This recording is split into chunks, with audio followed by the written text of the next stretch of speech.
I'm back and I'm better. I was gonna move all of this stuff, but then I was just like, you know what? Why would I do that? Today we got another Black History video. Yeah, I hope you guys are like enjoying the Black History videos because I don't know, I enjoy teaching it, and then I also like really enjoy learning, which I know you guys, which I've told you guys before, but yeah. But today we're gonna talk about the four little girls, or there's like a documentary called Four Little Girls, and it's a documentary about the bombing that happened where it was a racist bombing.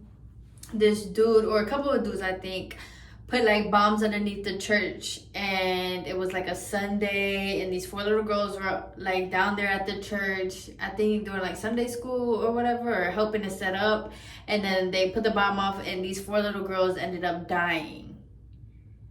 So yes, this is part of our history, and I'm about to share it. So I might get these names wrong. I don't know. Let's see. There was Carol Robertson, Addie Mae Collins, Carol Denise McClare, and Cynthia Wesley. Those are the names of the four little girls that died. They said that everyone had wanted the American dream, which was like having a house, a family, having a baby. Denise was the only child. They described her as friendly, curious, happy, and a leader. In the documentary, they talk about the time to tell young people about white versus black and how it's hard to explain to them, which I can understand, because like if you to really teach a kid about race is like mind-blowing, but it's like you have to. But like, how do I just teach my kid that he's just a different skin tone and that's all that's different? And then it's at that point I'm gonna say, you know what, you need to ask them white people. And then they also say how those conversations are still going on today. So I'm curious, if y'all have kids, or if you have a kid, well, I mean, duh. But, you know, like, if you have a kid, how do you explain to your kid about race? And, you know, white people, you could chime in on this one. I want to hear it, okay? But, like, how do you tell your kid about race? How do you tell your kid, like, hey, just so you know, there might be some people out here that don't like you just because you have a different skin tone. And white people, do y'all teach y'all kids about microaggressions and shit? And stereotypes? If you white, I'm telling you, you got the permission to comment up on this video, on this channel, the only one. But for real, like, how do you really teach your kid about race? I'm just curious to know, how do you like start off the conversation? What do you say? Do you keep it positive? Do you not? Like, do you just be straight up with them? Do you sugarcoat it? I want to know. I'm just curious. So the bombing was on September 15th, 1963, which of course was a Sunday. They had said that the kids were confused and they had a lot on their shoulders. Carol, she was giving, outgoing, and popular. She was a reader. She played the clarinet. And then they went into how the movies were segregated as well, that they would have to sit up in the balcony to watch a movie at the movie theater. That's another thing too. If you white and you live back then, what was the reason? Like, did y'all really for real just see somebody and not like them and just be like, oh, you deserve this, and this, and you should go sit up here. You can only sit back here. Like, first of all, who even gave y'all the power to do that?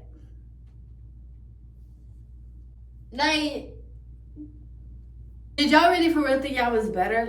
And then they had this place, or this area or neighborhood called the Dynamite Hills, where black people had fixed it up. They built homes, but people will bomb. Haters will bomb. In the 40s, they bombed churches and houses. This is the part where I said, like, lakes and rivers are a bunch of black towns that they just bombed or forgot about or pushed everybody out of, and then they flooded it with water. And if you still swimming in Lake Lanier, stop it, okay? No excuses. No excuses. There's too much information out there for y'all to still be swimming up in there.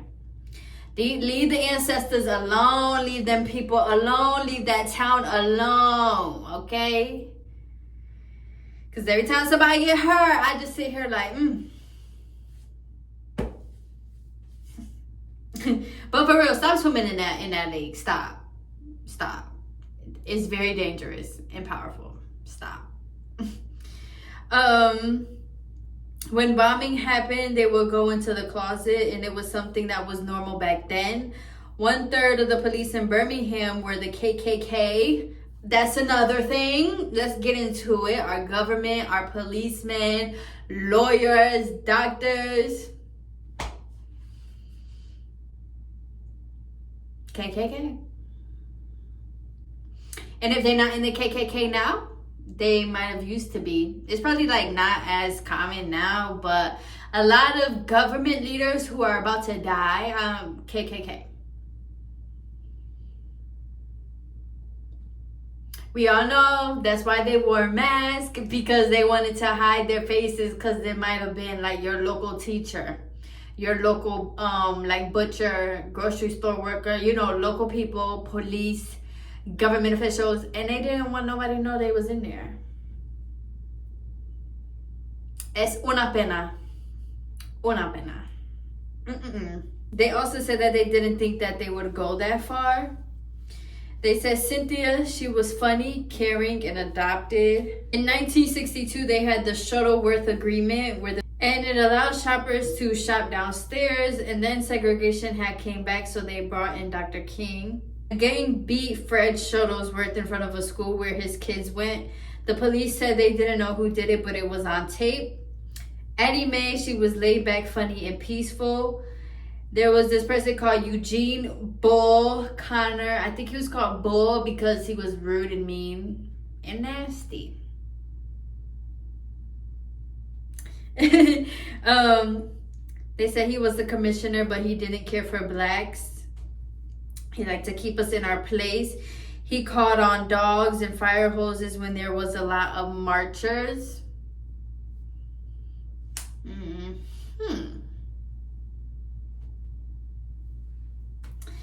And they also mentioned that he was a Christian.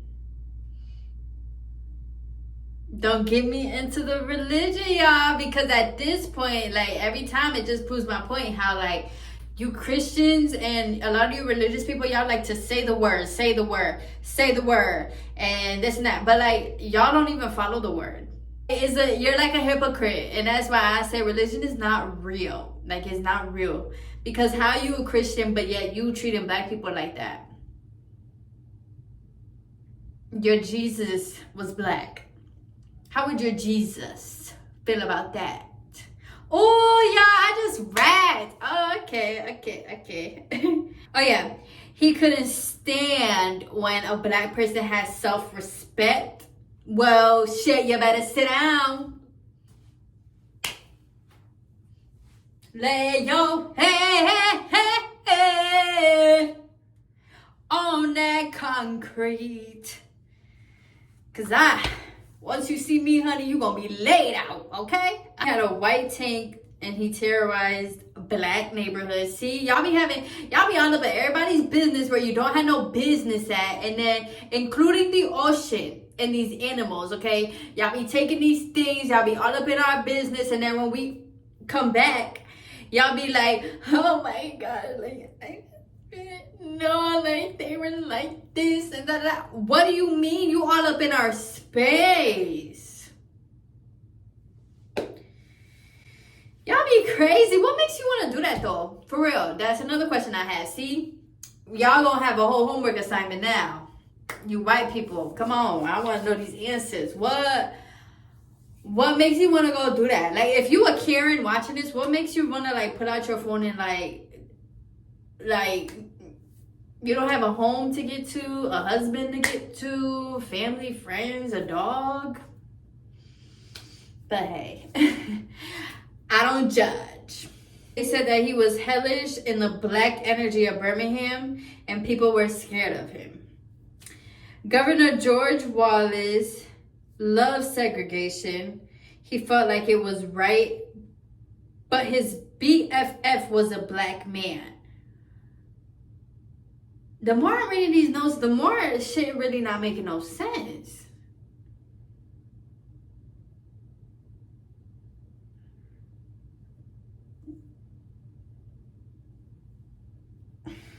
They said that he bought textbooks for black children because they couldn't afford it.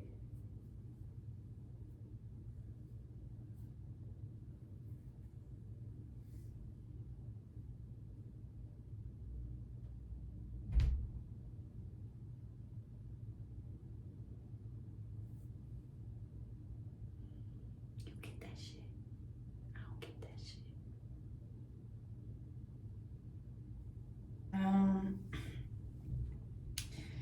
They said he was nice to talk to one-on-one, but not when cameras came around. That sound like baddies. That sound like Bad Girls Club. And the church was headquarters for meetings. The children marched as well. They would cut school or cut class. Once the kids had marched, that's when the community gets involved or was involved.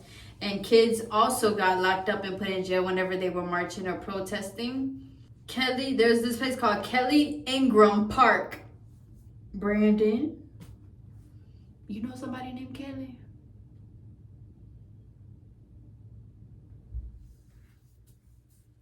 Let me find out. Y'all, this is supposed to be serious and I'm making jokes throughout the whole video. I'm sorry, but I'm not sorry because honestly, we gotta have some fun saying this.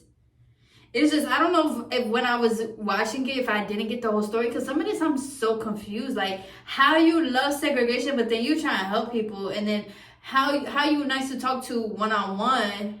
I just want a one-on-one, don't know why she's so nervous. Like, how you want a one-on-one, and then you want to act mean and stuff like,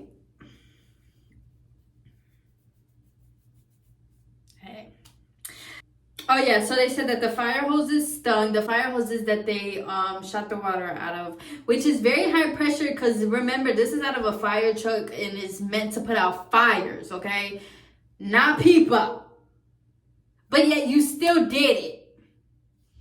Anyways, these fire hoses have a lot of pressure and a lot of water coming out because it's supposed to kill the fires. So they're literally pointing this at us, like literally like where I'm from my tripod, which is not far, and they would just shoot at us like that. Like people would for real get hurt or it would sting and burn. It's kind of like when you belly flop. If you ever belly flopped into a pool and that shit, like it was like that, but probably worse. Yeah, they said they got bit by dogs, and they also did it to kids as well, and kids fought adults. And they had said that God sent people messages through dreams of 16th Street. Okay. They said someone called beforehand of the bombing and they literally just said 3 minutes on the phone. And there was feelings of strangeness. All 4 girls were in the same room in the morgue after they sadly passed away. And the family experienced panic attacks and they were traumatized. They had said that they bombed it because children were powerful. So it was like a warning. Every day they put it in our face and it's like nobody wants to believe it or nobody wants to like, they're literally telling you from the beginning of time, Black families are powerful. And then they're even telling you that our youth is so powerful that they had to sit here and bomb a church. Our youth is so powerful that when Fred Hampton was outside protesting, and not even protesting, but talking and doing his speeches, they had to kill him at 21. They show us this all the time. But people, you guys had to wake up to how powerful we are and how powerful our kids are and why it is so important to pour into all of us. But it's okay, because I'm going to give y'all some time and y'all, everybody will figure it out. So yeah, they said that by voting you could protect kids, and that's where a lot of voting came from. That sounds a lot like Gen Z. And then they said also white people had finally realized how bad it was. She basically walked in, somebody basically walked in and saw the dynamite and then but they didn't really like say anything, I guess. But in like the bomber said, he's like, you know, just wait until Sunday. They're gonna beg for segregation again, as in us and them. Damn. Y'all are something else for sure. But that is all of the notes that I have for this. It is actually, you know, as much as I was joking and stuff, it's actually very serious and not even funny about how like people have so much hatred in their hearts to the point that you literally kill kids. That's literally. Yeah. Hey.